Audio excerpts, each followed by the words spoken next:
To do is, of course, acknowledge that this meeting is taking place in collaboration with our wonderful partner, PUB, Singapore's National Water Agency, also a WHO collaborating center, and also here at the Singapore International Water Week.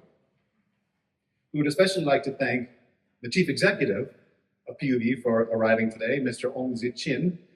Please stand and let everybody see you.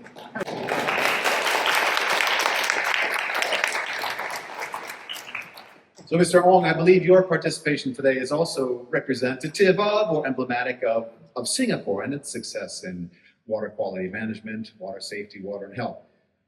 Singapore has shown through the years a sustained commitment to sustainability, to water safety, innovation, risk management, and of course, building a very, very strong public trust.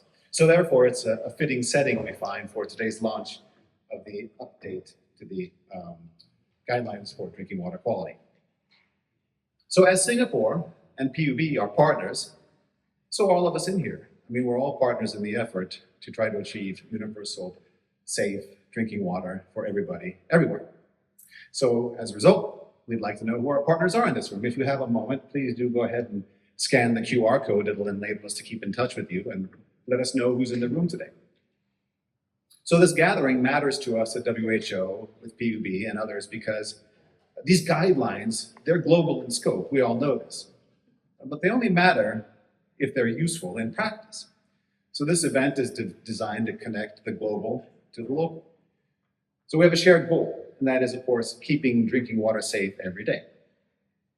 So our session, it's only 45 minutes today. Hope everybody is a little bit energetic. I know it was lunchtime, and there's always a little bit of a lull after lunch. We can get coffee afterwards, but we'll have a brief session, and we hope it'll be useful to you. We have speakers from WHO, from PUB, and some incredibly distinguished guests who you see on the screen here, and I'll introduce them individually when they come up for their portion of the program. I think probably they need no introduction because they're esteemed and well-recognized experts in this sector. So we're going to talk about what's new in the guidelines. We're also going to look at why these updates matter. And we're going to look at how WHO's work on guidelines for drinking water quality will continue to evolve. Now, we also wanted to make this a celebratory event. I mean, it might be thought that guidelines can be a little bit dry. Important, but dry. Still, we're celebrating because this latest update, it's a representation, it's a manifestation of over 60 years of leadership from WHO with partners in the area of drinking water quality and water safety. So we're not going to say that this film is going to win any Academy Awards, but we hope you might find it a little bit enjoyable.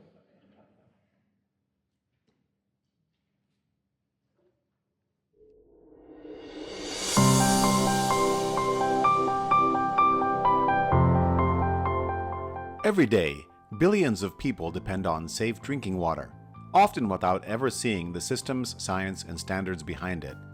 For generations, the WHO guidelines for drinking water quality have helped shape national standards, regulations, and public health protection around the world.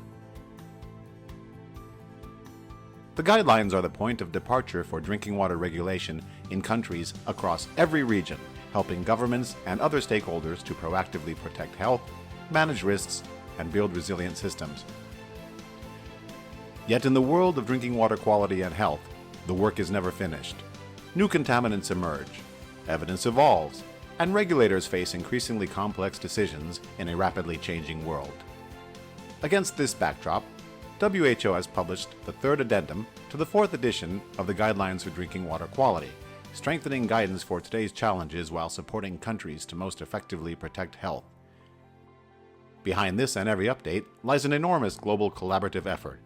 representing input from numerous experts, including from WHO collaborating centers and other partners, technical consultations, and scientific, regulatory, and practitioner feedback. Today's launch reflects a long-standing partnership with Singapore, a country that has helped advance innovation, collaboration, and excellence in drinking water quality and public health. Please join us in celebrating the next chapter in global drinking water quality and public health protection.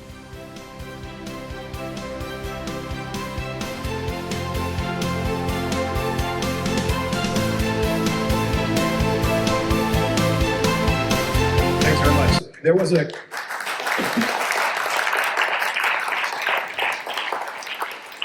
Thank you. There was a QR code there. You probably didn't have time to scan it because actually, as we speak now, the guidelines have been launched and they're available on the WHO website. In Jennifer's presentation a little bit later, you will also have an opportunity to access that code so you can download yourselves today or later. So the film reminds us, actually, in a way that safe drinking water, when everything is working, it's very much taken for granted. But behind it, there's the systems, there's the standards, there's surveillance, there's science, and there's people. And the guidelines support all of that. So we'll continue with this discussion in our program, but a little bit of housekeeping. We all know on the other side of the world, there's a big football, or soccer, as we call it in my home country, a tournament taking place. Can I ask if anybody from England, Ghana, or Colombia is in the room today? England, Ghana, or Colombia. Raise your hand, okay. Well, very good. Well, congratulations, because your teams won today. But in borrowing a little bit of football discipline from the World Cup, we're going to be using a couple of yellow and red cards for our speakers. So if there's 1 minute remaining in your presentation time, we'll give you a yellow card. If your time's up, we'll give you a red card. But don't worry, we're not going to send anybody off. We're not brutal in that way. Great. So today, to formally start our presentations, I would like to welcome to the stage my boss, a wonderful and talented professional in all ways possible, Mr. Bruce Gordon. He's the head of the Water, Sanitation, Hygiene, and Health Unit at WHO. Welcome, Bruce. Dave will be getting a raise directly after this. No, thank all of you for spending your lunch hour with us. And I was talking to Zichen just earlier about being here 15 years ago and launching the 4th edition. So this is a real tradition for us to partner with PUB. It was the beginning of our partnership then, and it was at Singapore International Water Week. And so it's just a real going from, I think, strength to strength here. And as you mentioned, you say more than 60 years, almost 70 years since we've had our first edition that was launched. And, you know, there's a few people in this room that are very, very important to us. But I mean, if you think about who's contributed and you look at that kind of back annex of contributors, you're seeing thousands of scientists and practitioners, probably tens of thousands of studies, you know, hundreds of meetings. So there's just a tremendous amount of work that's gone on. And of course, the guidelines are about protecting public health, right? Like that's what they're there. There's other guidelines that deal with ecosystems and other things. It's about protecting public health. And I think, Joan, if I recall your speech, you mentioned something about, you know, kind of keeping it below 1 excess case of illness per 10,000. And in our guidelines, we have quite technical information about not surpassing 1 microdaly or disability adjusted life years. Sorry, and you were saying this is going to get dry, but just to say, I mean, these are important concepts, and I raise them. I just raise them because they're up for when you're establishing water protection and treatment. They're important to essentially get your log reductions right and get safe water. And that's what we're saying. You could say, oh, we're professionals. There's always a level of risk. But ultimately, these guidelines are about safe water. That is safe water. You can drink it your whole life. You're not going to get sick. That's what it's about. So that's what we're here trying to do. And they are for everyone. They're for both developed and developing countries. And that was always a challenge, I think, for us, because there was a decision here of equity, that there would not be a guideline for resource-challenged countries and then richer countries. We would have it for the whole world. Safe water would be for the whole world. So when we look at countries suffering from cholera resurgence, for example, in Africa right now, or we look at countries where we are here today in Singapore that have some of the most advanced, water management in the world. I mean, the guidelines do apply equally, and we hope everyone benefits. And they also are about looking to the future. I think that's also why we're here at this conference, because ultimately, after that 2011 launch, and I remember again at the start of our collaboration with PUB, and it was Gertjan who essentially brought forth and coordinated a work on pharmaceuticals in drinking water. There's a lot of concern about increased analytical detection. People were detecting all sorts of things in water and still are,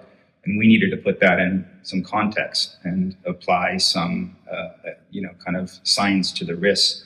So we did that with microplastics. We did that with cyanotoxins. We look at mixtures, chemical mixtures. We look at potable reuse. All these things are very complex, but ultimately it's about safe water.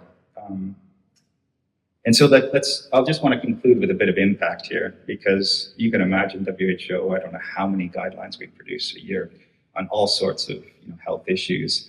And this has consistently been in the top 5 as far as downloads. And I always wondered, why is it that this is such a sought after document? And I think part of it is there's people all around that, like water operators, regulators, the general public. It's kind of, there's something there for everyone in it. But ultimately the impact is this coming across and being built into standards, and is it being promoted through regulations? And it is. We see water safety plans all over the world now. But ultimately, it's about whether people get safe water and we reduce illness.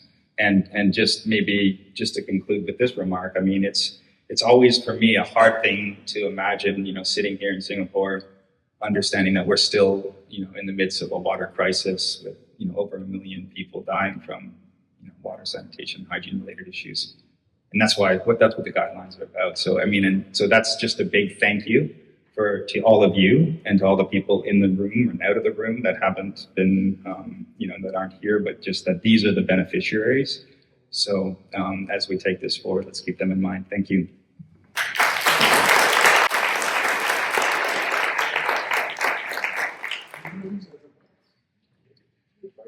Thanks very much, Bruce.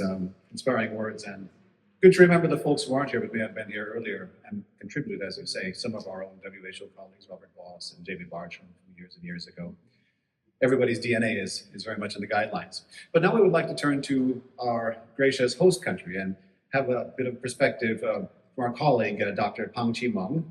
He is the director of the Water Quality Department at PUB, Singapore's National Water Agency. Dr. Pang, please, the stage is yours.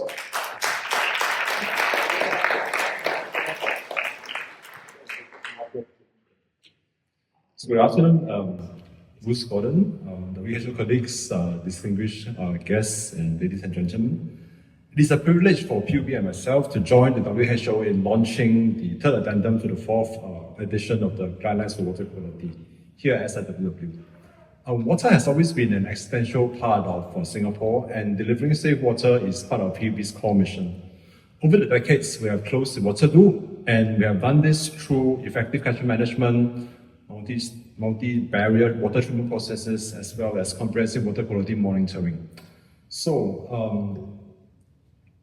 all of this is done because we hope to deliver water that's wholesome and safe to drink from the tap. PUB's approach to water quality management has always been guided by international guidelines and best practices, the central of which is WHO's Guidelines on Drinking Water Quality.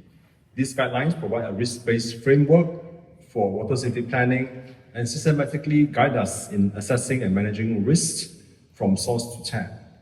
Equally important, the guidelines assessment of microbial and chemical contaminants help us prioritize parameters for monitoring, as well as inform the setting of appropriate targets for public health protection. However, PUB's relationship with WHO goes beyond the guidelines. Since 2012, PUB has been designated as a WHO collaborating center for safe drinking water management, as well as integrated urban water management. In this capacity, we help with the preparation of several key WHO publications, including the portable reuse guidelines for producing safe drinking water which was also launched previously in SIWW Spotlight 2017. Since then, we have also hosted several WHO expert meetings, which eventually culminated in the successive addendums to different guidelines as well as additions. So today, the third addendum really builds upon this foundation. It expands the concept of preventive risk management, offers additional guidance on water safety planning, as well as updated assessments for microbial pathogens and pesticides used for vector control. For a utility like PUB, this offers practical as well as actionable guidance, and we find and really welcome the rigor that it brings. I'm glad that this launch takes place at SIWW as a platform that brings together water professionals, industry leaders, governments. We hope that SIWW can capitalize the knowledge from this important document, as well as accelerate the translation of this knowledge into actionable insights. I would finally like to extend my congratulations to the WHO for today's launch. The guidelines themselves represent the contribution of countless experts, as Prof has mentioned, who have given their time and experiences to advance water management. The work will continue to shape how water suppliers from around the world protect public health, and we are particularly grateful for the ongoing collaboration with WHO. Maybe looking forward into the week, we will also have additional activities that will hopefully shape the future of the guidelines. I wouldn't say more, maybe Jennifer will have more of that later. So in any case, we hope to address evolving challenges for water resource management and advance our shared mission for safe drinking water. Thank you very much.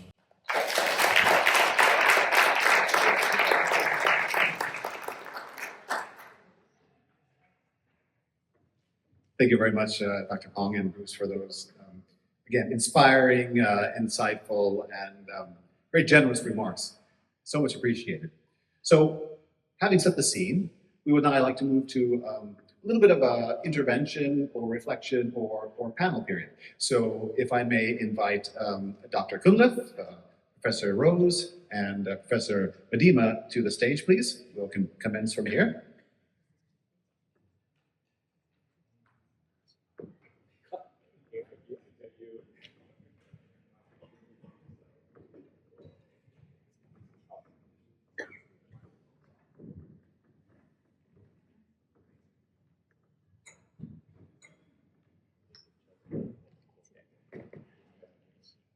Thanks very much.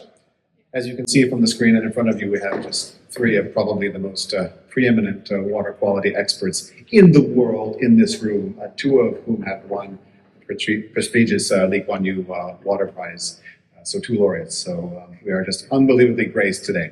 And this is going to be a sort of a quick lightning type intervention, just ask for some reflections from our colleagues and perhaps ask a follow-up question. But we'll begin with Dr. Cunliffe. So Dr. David Cunliffe is the Principal Water Quality Advisor at SA Health in Australia.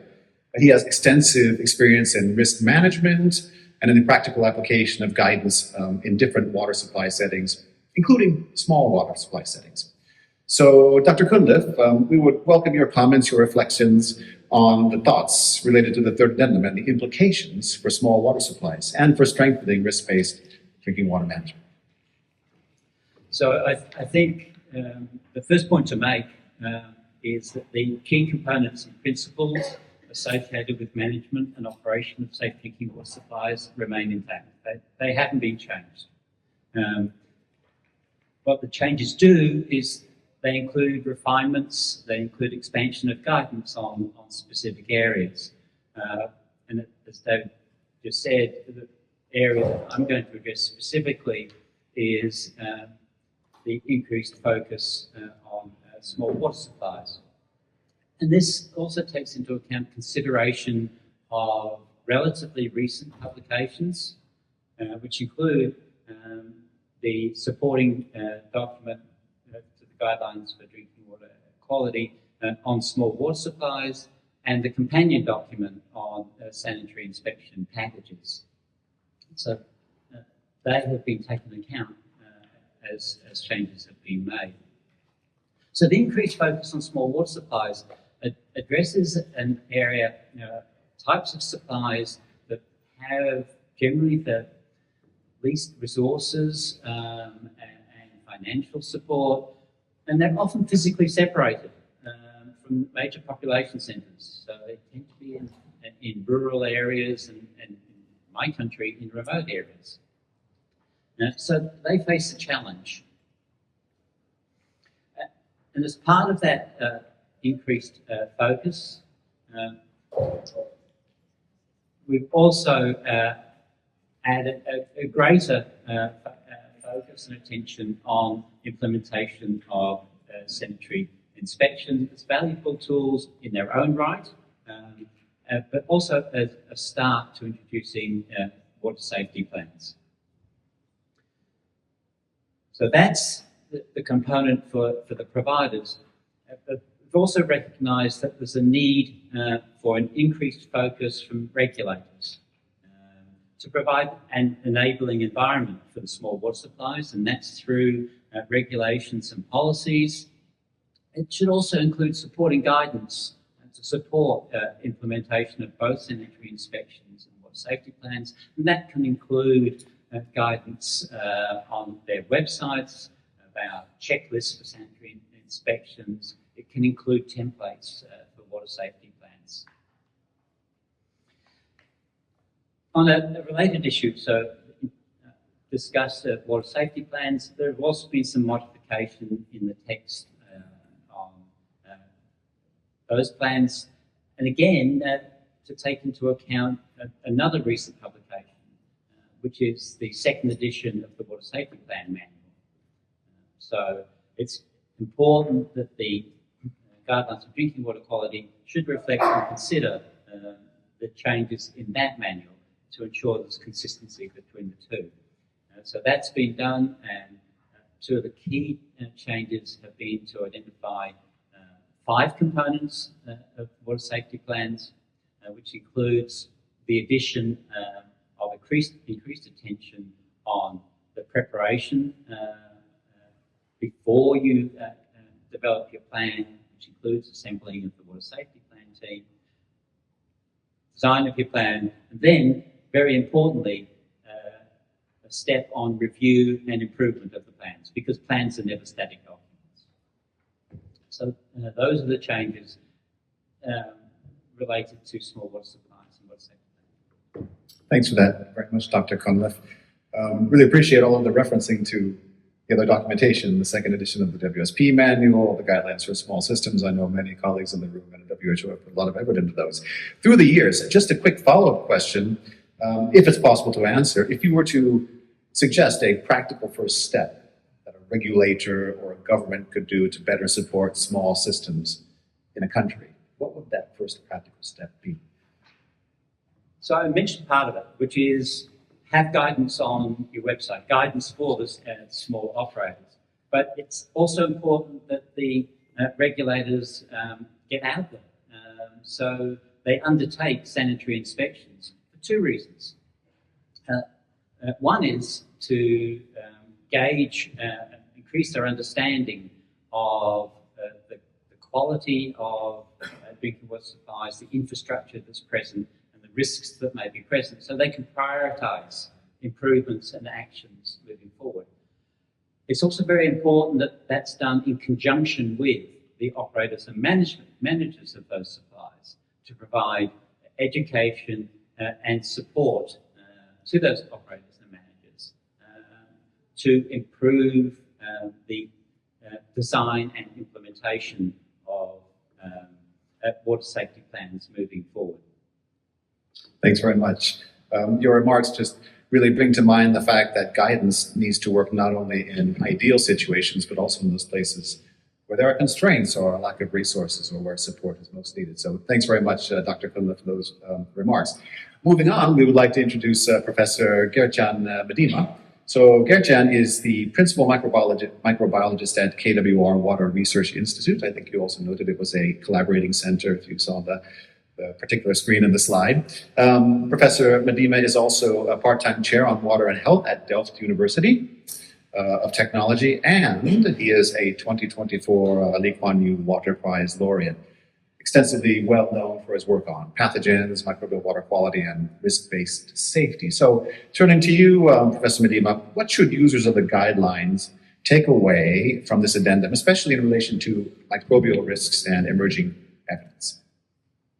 Well, thank you for the question. Yeah, it was quite a large effort to update the information, and some of it is not even, well, it's visible as references in the guidelines, but you'll find references there to the review documents that were made for the microbial pathogens, and these were updated all in the last couple of years. And 2025 saw the emergence of a whole new series of these background documents. These background documents was an evaluation of the strength of evidence of the transmission of pathogens through water systems, and these have been translated into the microbial fact sheets, which are in the guidelines, and this information there has been translated into the main text of the document.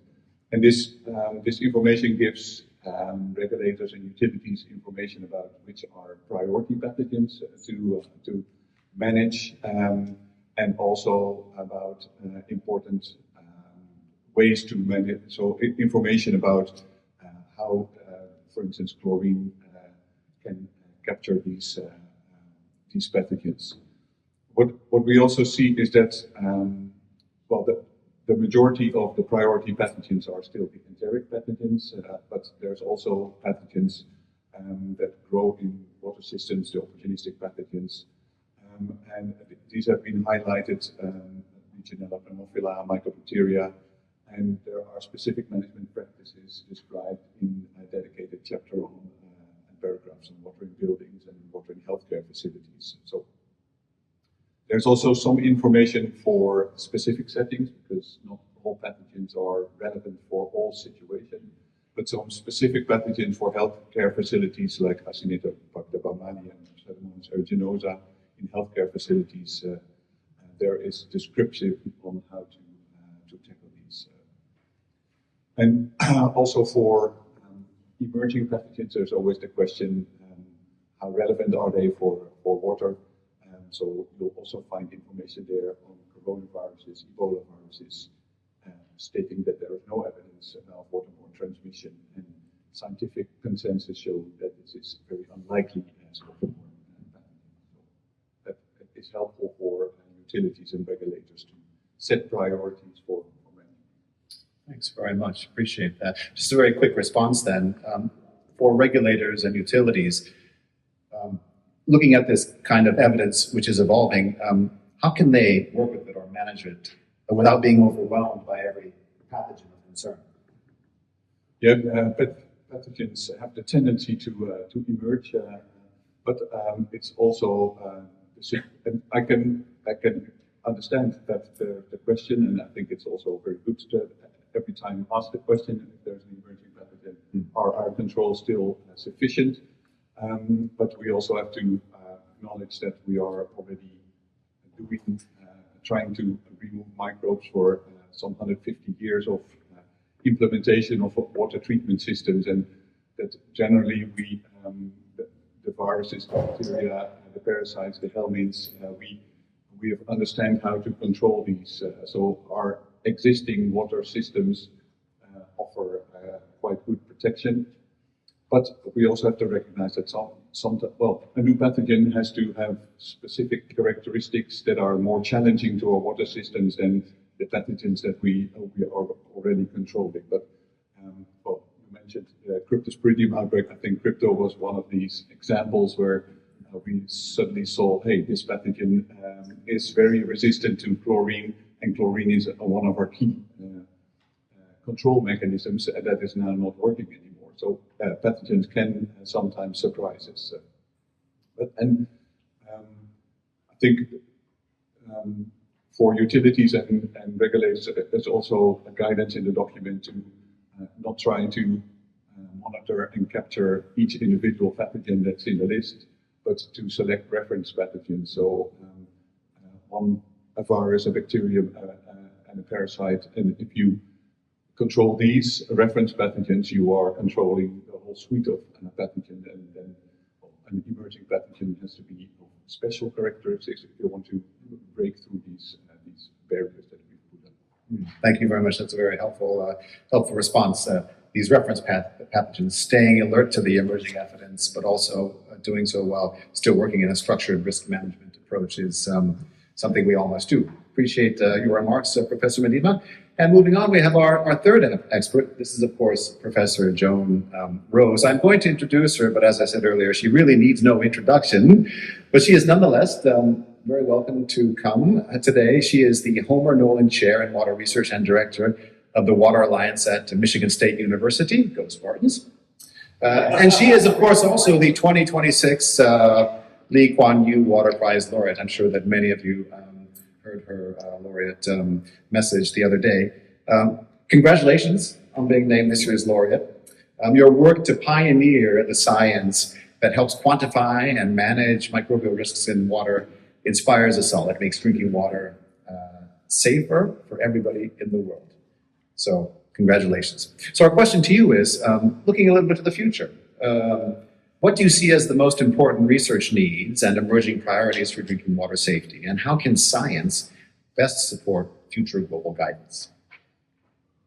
Well, thank you, and thank you for the congratulations. I'm really thrilled, and I've been having a great time this week that we've been here celebrating.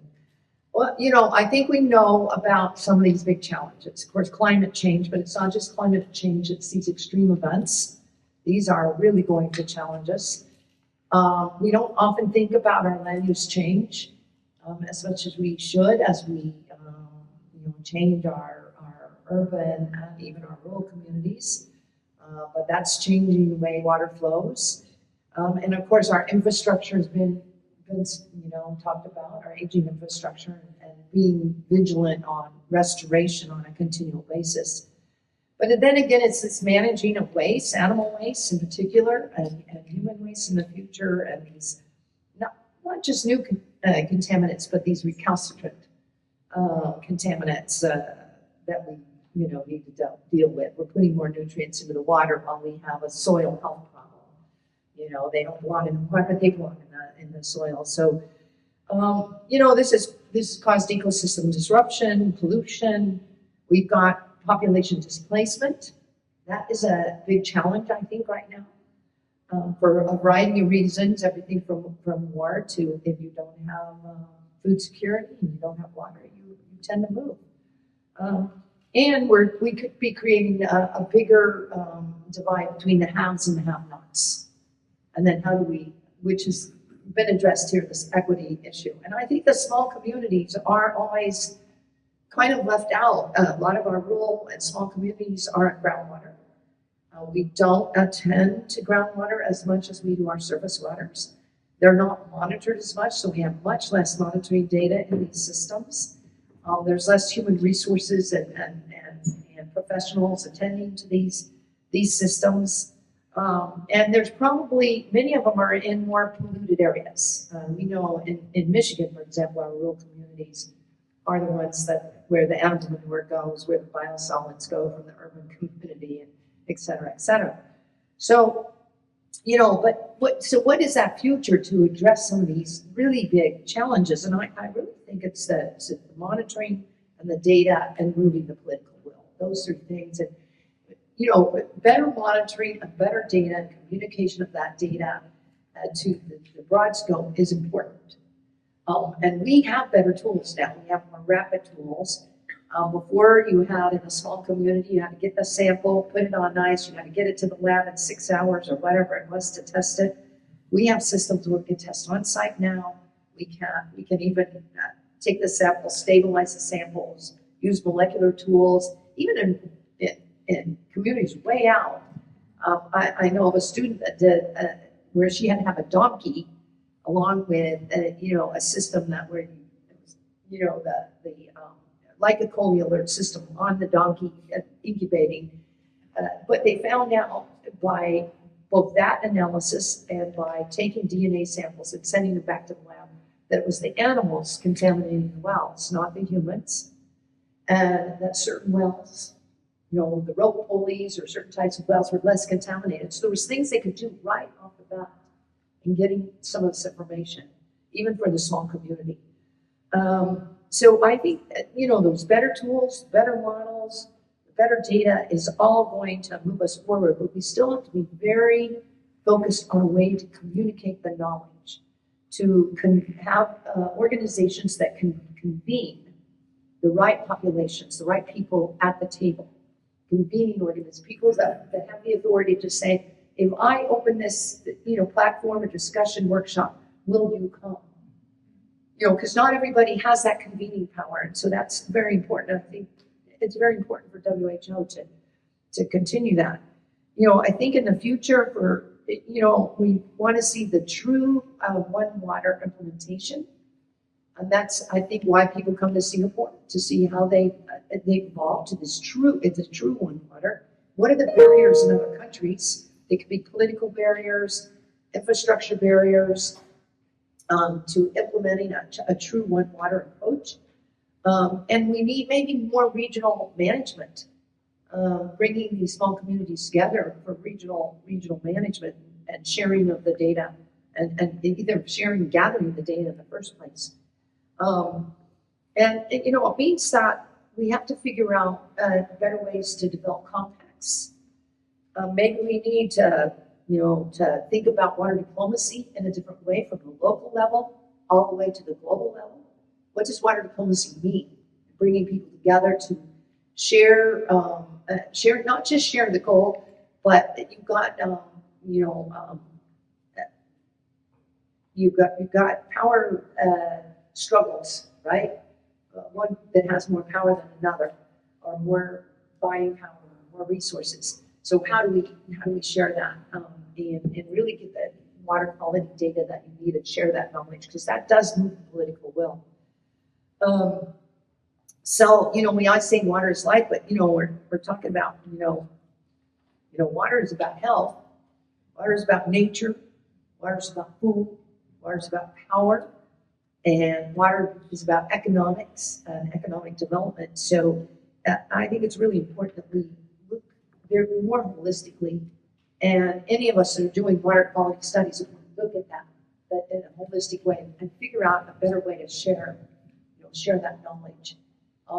And I have, all of us have probably seen good examples of moving the political will, and it does take time to be persistent, and it does take time, but ultimately that building of the data sets, sharing the knowledge, helps to move the political will towards that goal of safe water, and especially for small communities. Thank you so very much, Professor Rose. I was really vociferously taking notes, and I'm glad we're recording that, because I think you just gave us a lot of wisdom. So much so that as the prize laureate for this year, we're not going to ask you a follow-up question. We're going to be very happy and content with your response and say thank you, and to Dr. Cunliffe and Professor Medema for adding your insights to this launch session. Let's give them a big round of applause, everybody.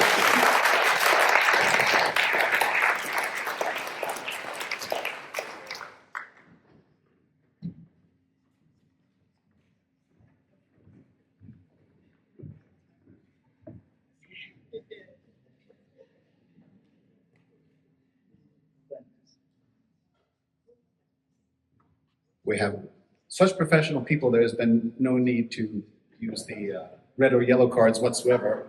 And I know for sure it won't be needed to be used with our next speaker, who is my colleague, Bruce's colleague, Ms. Jennifer DeFrance. So Jennifer is the lead, as all of you know, for the drinking water safety and drinking water quality work at WHO.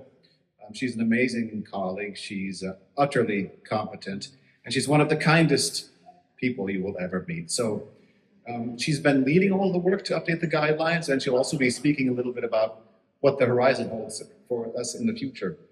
I'm a big fan of Paul McCartney, and he's 83. He just came out with an album and has a bunch of wonderful songs on it. And there's a lyric in there that today is the first day of forever. So when we're thinking about the future, I think that's a good thing to take to heart. So with that, I would like to invite Jennifer to come to the stage and take us through some of the updates that have occurred with the guidelines.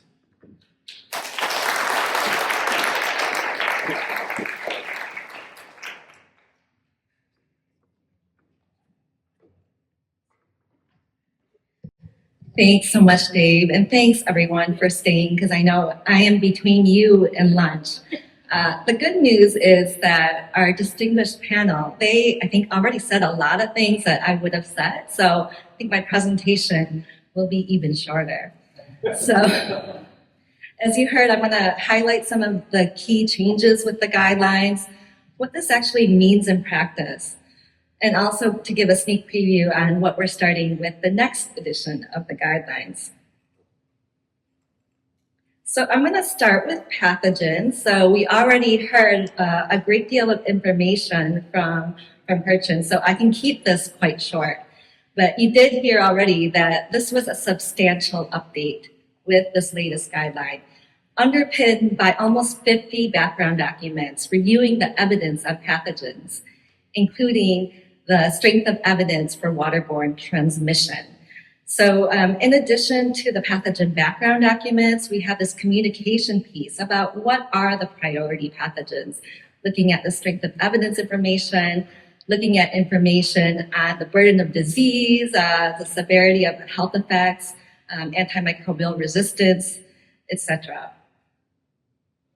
Okay, so now we're going to move very quickly to chemicals. So the key update related to chemicals for this guideline was actually to reference some practical resources to support the management of lead in drinking water, as well as cyanobacteria and their toxins. Previous addenda to the 4th edition, we did evaluate a number of chemicals, updating the risk assessments, looked at emerging contaminants such as microplastics and chemical mixtures, as Bruce mentioned. Okay, so in terms of water safety plans and sanitary inspections, so we heard from David already that a key update was related to more explicit messages on the role of governments in supporting water suppliers to carry out the risk assessment and risk management practices. So I was glad to hear already from Gertjan that even with all this pathogen evidence review, we have the tools to manage these pathogens. It's really taking this proactive, holistic approach to assessing pathogens from the catchment all the way to the consumer, looking at distribution systems as well. This is still the way to address pathogens that we've reviewed for the drinking water quality guidelines, as well as emerging pathogens.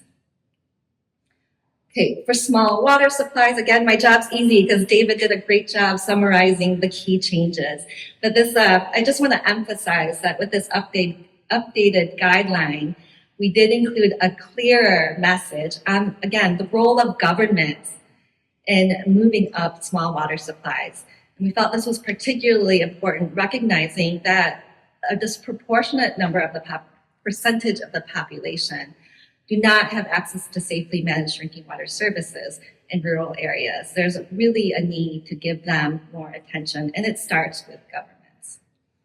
But in addition to that, we do have practical guidance to support governments, to support the management of small water supplies, and this is included, the details, in the supporting guidelines specifically for small supplies.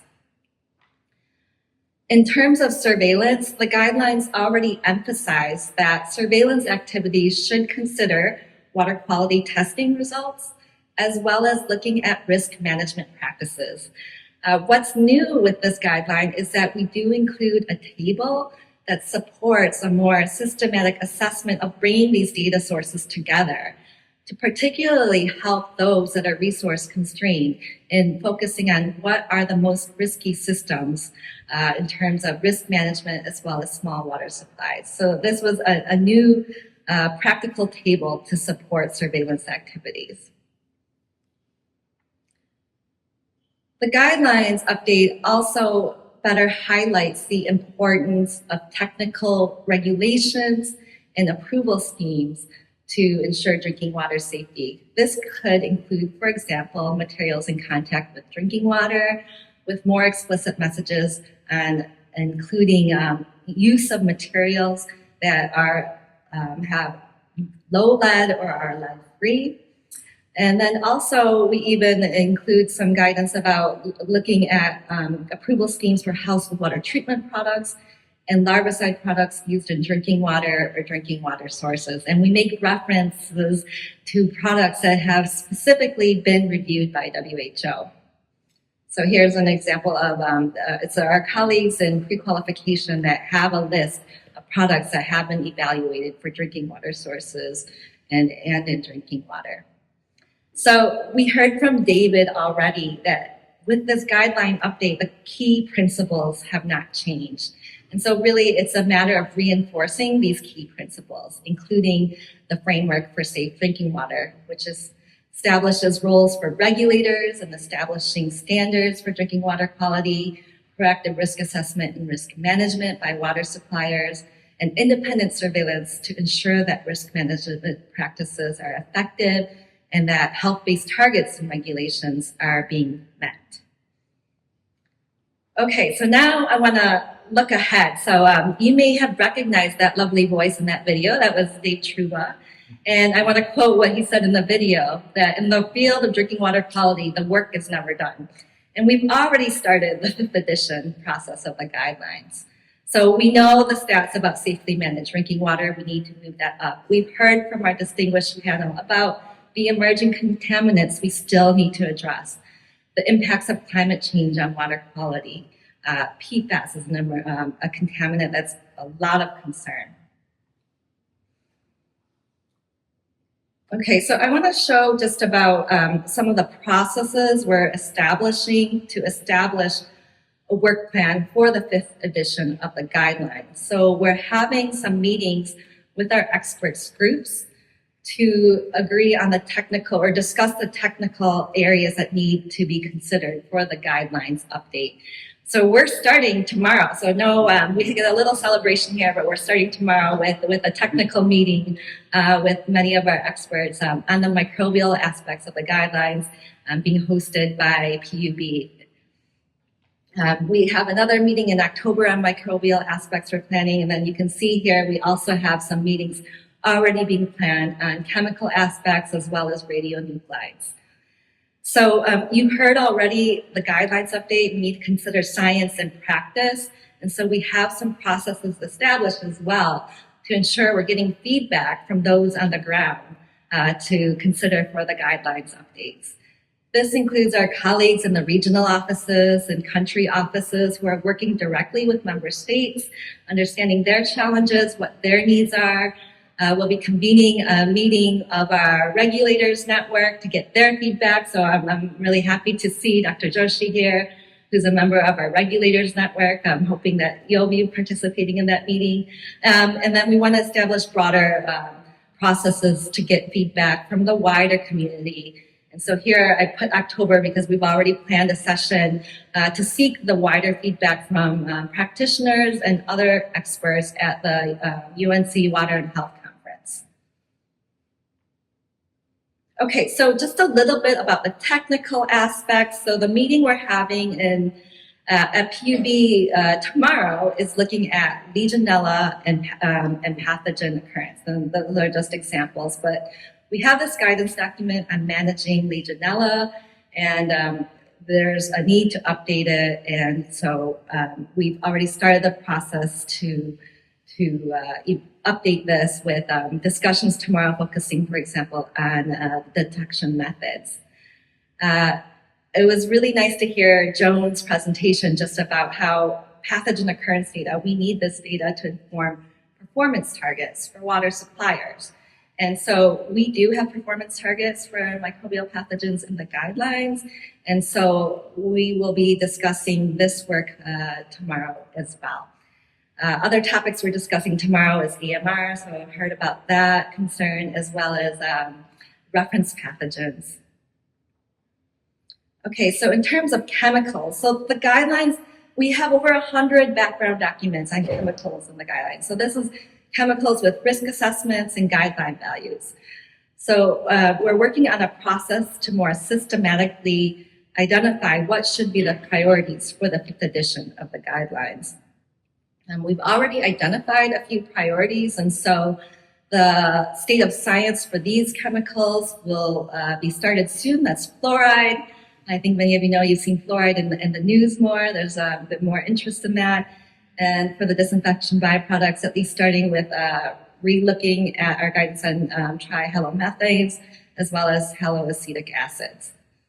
So PFAS, we have started some work on PFAS. So next month we will be publishing this landscape review that identified 18 PFAS to prioritize in 6 health effect categories. And this work is informing this current phase of work where we're doing systematic reviews to look at what should be acceptable daily intakes or tolerable daily intakes for PFAS. And then thirdly, we started a review on PFAS occurrence in the water cycle. So great to see my colleague Sue Kenyer, who's been leading that work. Okay, so now I just wanted to give a few reflections considering what we've heard throughout this program. So going back to Bruce's opening remarks about the guidelines being used for all countries, high income to low income countries, right? We need to consider that in the update of the guidelines. I do think that this updated guideline does support countries in implementing the framework for safe drinking water better, but there's room for improvement. I will say actually a lot of room for improvement. So that's another key area that we would like to consider for the 5th edition is how to make the guideline much more accessible. Okay, so we've mentioned already that the work is never done. There's emerging contaminants, there's new country needs, there's other needs that still haven't been met that we need to address. So there's a substantial body of work on the guidelines needed. And we've already heard that the guidelines update so far, it's really building on experts from so many. And I do feel humbled that I'm here, standing here talking about this when I'm looking at our experts that have been involved in the guidelines update.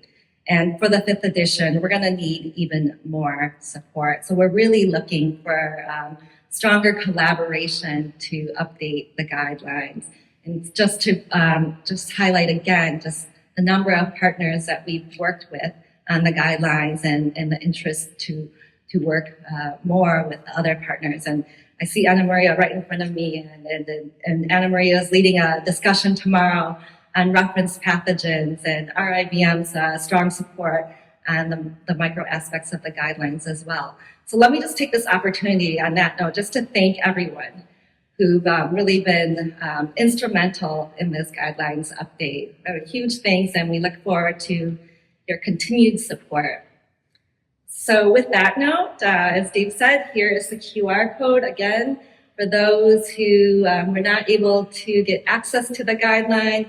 You'll see on the website there's more information, including infographics, news story, etc. So with that, thanks so much for your attention.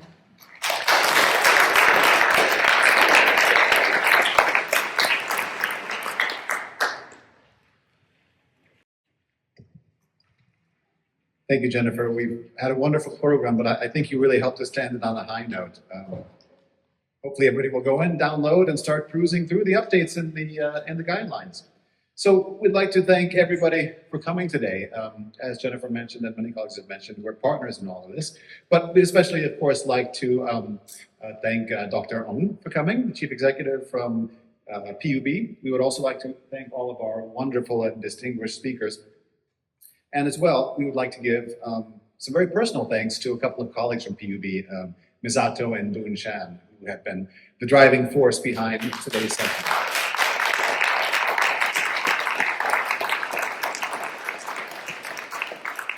And of course, we'd like to thank all of you for taking time in your busy schedule during lunch to come and attend today's session.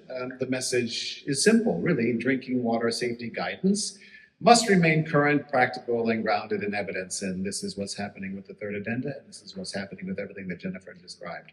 So with that, we would like to wish you a very successful conclusion to the Singapore International Water Week, a safe trip home, a pleasant trip home, and continuing conversations, whether in real world or through the virtual connections that we all take advantage of so much today. We really appreciate that you came. Thanks very much.